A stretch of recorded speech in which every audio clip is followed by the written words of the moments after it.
Hi everyone, it's Natalie here. So yeah, I had a little bit of spare time, and I've been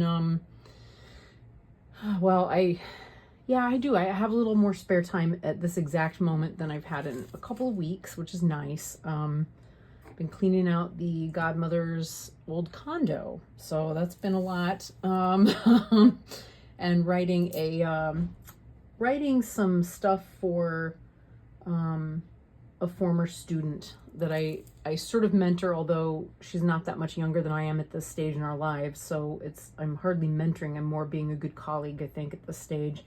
At any rate, I really, really, really wanted to hop on this hashtag about oracles with attitude. So my first one, I'm going to do 5, and I chose all decks that I have not personally seen. They're probably out there already.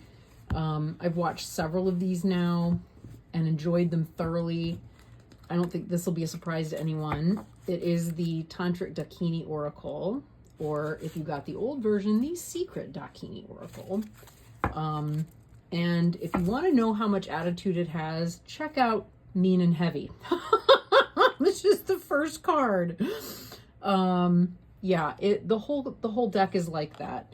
This deck is going to hand you your own ass, and you will like it because it will do it in the most enlightened and loving way, and confront you with difficult things, with uncomfortable things, and it just does it. It does it in such an intelligent, dharmic fashion. And I love it. It's easily my favorite oracle deck ever. I think, probably. I think it's, right now anyway, it is. You know, it mixes, and it's Samantabhadra and Samantabhadri in union with one another, and which represents the bliss. It's the kind of bliss that brings us about, gets us to incarnate. It's genius. It really captures the essence of who and what Dakinis are and what they do, and it really taps into our behavior, our psyche, and again just kind of calls you out, but it does it in a way that doesn't leave you hanging. It then tells you, like, hey, here's what to do with that, here's how to work with that, and it's pretty profound from that perspective. I won't go through the whole deck, although you can see clearly, like, it is really, it's out there. It's out there. I want to say it was made in the late 70s or 80s. No, it's later than that. It's got to be the 80s. But, you know, it's just such a clever deck. I mean, looking at it, you know, dangerous pussy. You know, I mean, there's a lion-headed Dakini. I work with her in my practice, and I work with demons and allies, which I say we have here both. It just captures so many different elements of my practice and puts it all in one place, and does it in such a way. I always get this one. This one's always coming up. The last laugh, the future. Given how many times I get in the comments that people like my laugh, it makes me laugh. People tell me about my laugh all the time. So this, I don't know, it puts things in perspective right away. So frequently this is a card that pops out when that needs to take place. So yeah, there you go. It's a wonderful divine feminine deck. And as I look at it, there's a theme here to all of these, I realized. And I don't know, it's exciting. It was interesting to see that, but it's exciting to recognize too that, like, most of the decks that I'm picking out at the moment as my decks with attitude, they're all women. They're all women, made by women, or they're about women, or there's a kind of feminine yin quality to them. The second one that I'm picking out here is the Sacred Revolution Oracle by Lainie Dalby. There's a wonderful interview with Lainie that Kasia did on her channel. I will probably link it below if I can remember to do that. It's really, really was wonderful to see This is Lainie's deck. It is so beautiful and so wicked and fabulous. And it leaves, again, a collage style deck. I remember when I met her, she asked me, this was back in December, like what decks I was working with right at the moment that were collage style, and I mentioned Tantric Dakini, and I think, bless her, I think she kind of was like, ugh, because artistically, it's not in the same territory. I mean, I think artistically we could argue it's actually pretty good, but it's also mass market. And I thought, yeah, I feel where you're coming from, sister. I really do. It is so, I don't talk about a deck that will call you. It calls you out. There's just nothing left to the imagination here with regards to, or what am I saying? Not that it's left to the imagination. It is bold about women's bodies and their sexuality and their experience. So there's no attempt to hide any of those things, which I actually really love about this deck. I really also love her imagery and how bold it is. You know, the language around it that's used in the descriptions is actually incredibly loving. You know, here we have female, you know, the uterus, and cervix and fallopian tubes, kind of as decoration. It kind of almost looks like maybe that could be a vagina, but I don't know. There are vaginas in the deck. They're yonis. They're a little more subtle, but not quite so in your face. But anyway, you know, cats and snakes and spiders and old ladies and skulls and lipstick and you know, women's bodies, and it's just, it will kick your butt. It will kick your butt and get you right where you're sensitive, and in the most, again, the most loving way. I do appreciate that, actually. I appreciate that in a practice and so many other things at this point. There have been moments in my life where I've been a little too traumatized to really be able to work with that energy, but now is not one of them. See, there we go. There's some yoni action there. It's unmistakable. You can't pretend to see something different. But at this moment, I kind of need that edge, that kind of liver energy. Look at that. Marvelous. So you can give, you know, vagina with teeth on it. There's nothing more attitudinal than that. Like this one, it's fabulous. We did the whole deck. Anyway, it's gorgeous. I love it. And it definitely is full of the attitude. So that one had to be on the list. All right, that was number 2. I've got these in an order here. Number 3. Yeah, number 3 is the Death Doula Oracle. I was very excited to see another member of the community get this one. I've been on Kasia's channel a lot this week as I'm filming this, and she's just reviewed it. Maybe it was an unboxing. Oh no, it was a review. She's talking about how she works with it. This deck, it has attitude because, again, it's gonna kind of it's gonna call out or call to attention where you are in your life, right? It's gonna tell you, like, hey, this is what you're doing right now. This is what you're needing. You know, it's going, oh yeah, it kind of it's pointing, but in a softer way than the other decks.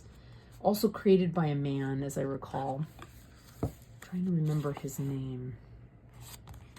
He doesn't put himself Theodore Saint.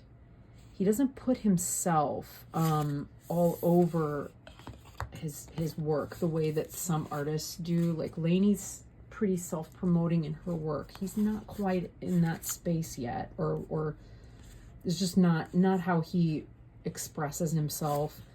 But this is a very yin deck to come from a male creator, which I think is interesting. I think he's in touch with his own kind of divine femininity. You know, thrombosis. What a name for a card. I've actually gotten this one before. Unprocessed.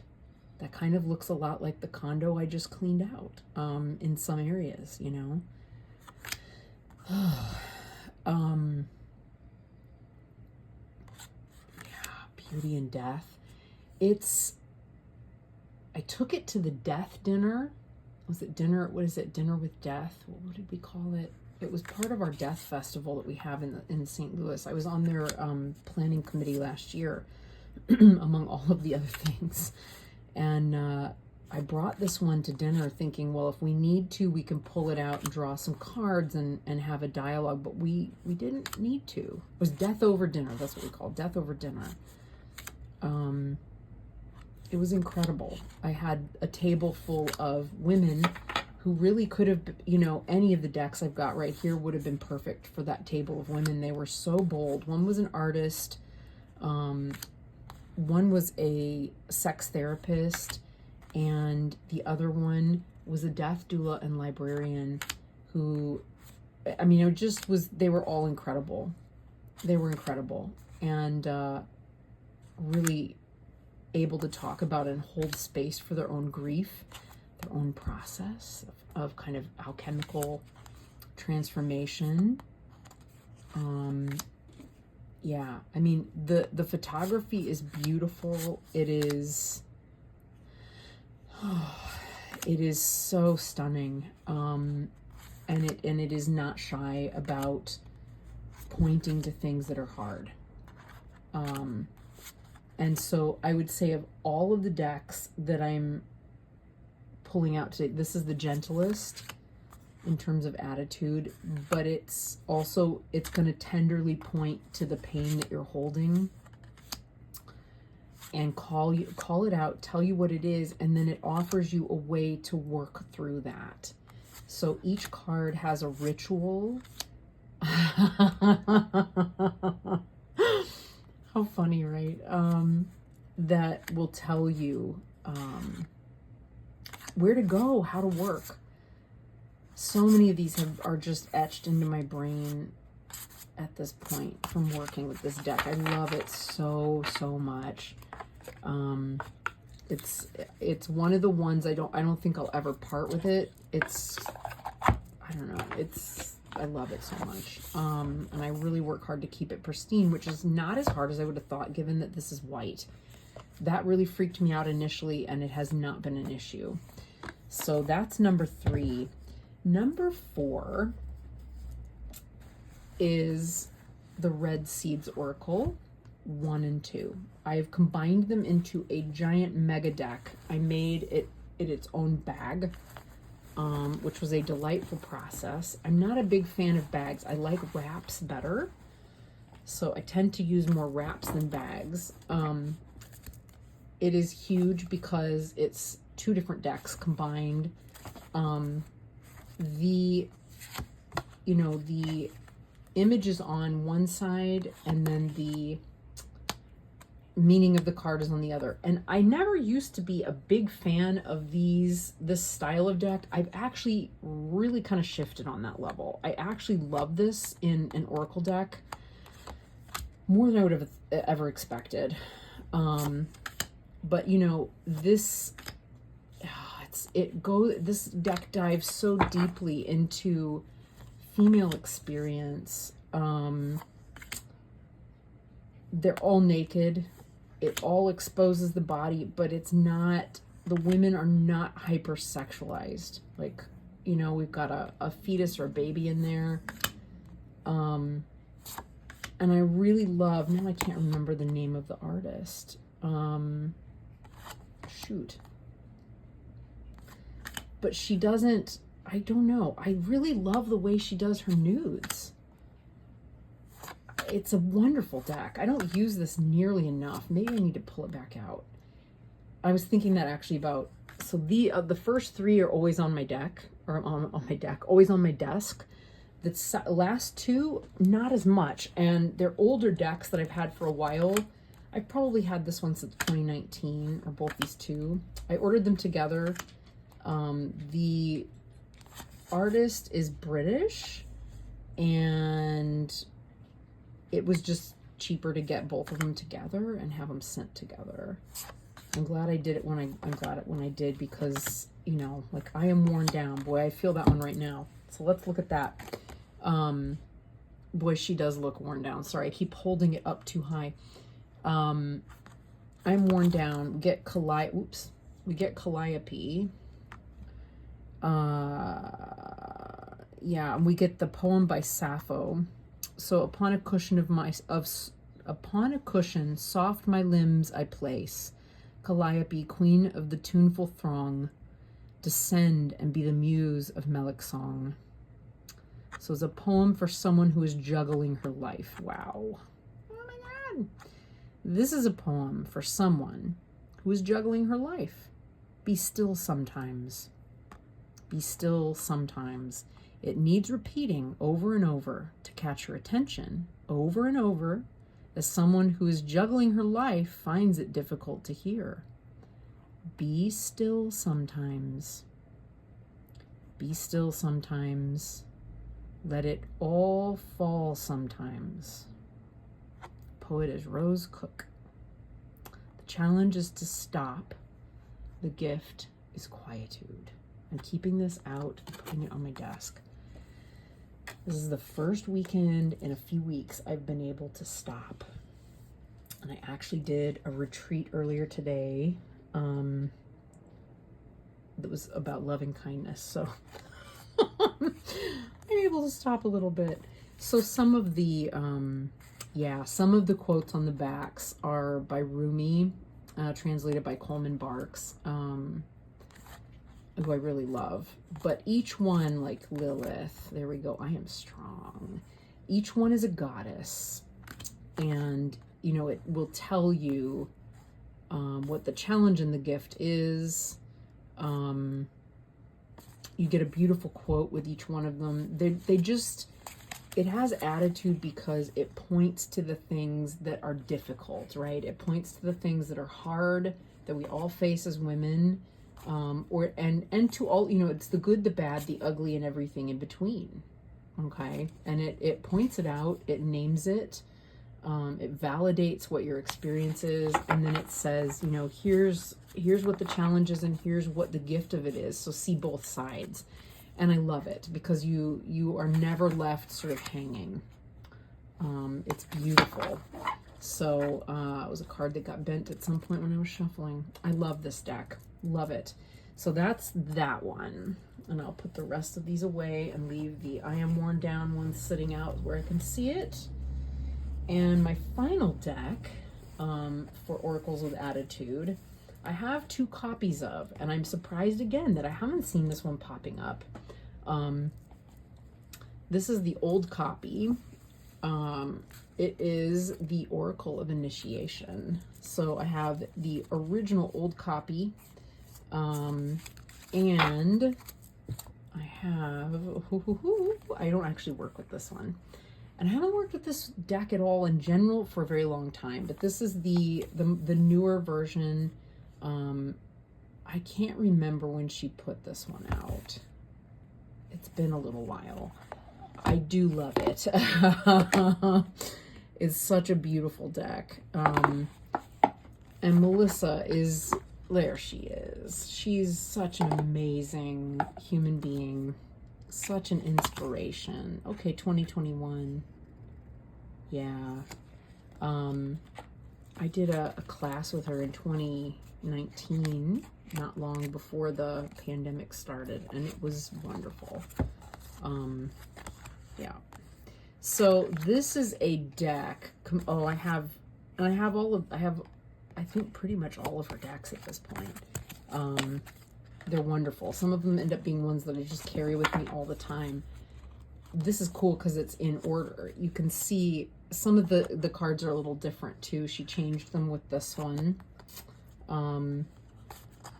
It's so beautiful with the it's just such a beautiful deck. It's really worth it. If this is anything that, you know, if there's anything about this that grabs you, again, all decks have become, you know, indie decks have become incredibly expensive, and I would venture to say that they're worth it. These are all images of Melissae. Let's pull out the smaller one. I think it might be easier to flip through now that we've seen how beautiful. The glossy one is really where it's at. I mean, it's a little bit bigger. They're different, right? There, it is a little bigger, a lot bigger actually. Wow, it's a lot bigger. Oops.